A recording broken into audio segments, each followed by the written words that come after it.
Hey guys, now last year marked an awesome milestone for my turbo NB MX-5. After owning the car for about 8 years now, it finally achieved boss tier status with a reliable 300 horsepower turbo track setup that set some solid lap times. Now, as a quick intro to this video, I've done you a favour and put some in-car footage on screen so that you don't have to look at my ugly head while you listen to my effeminate Aussie accent.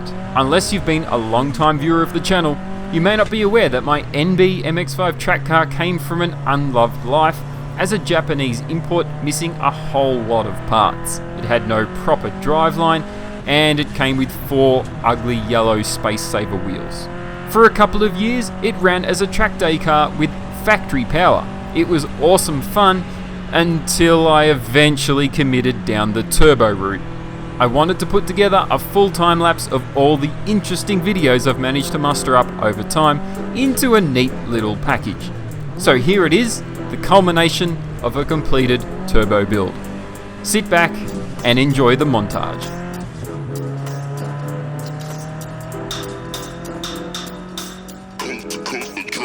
Next level.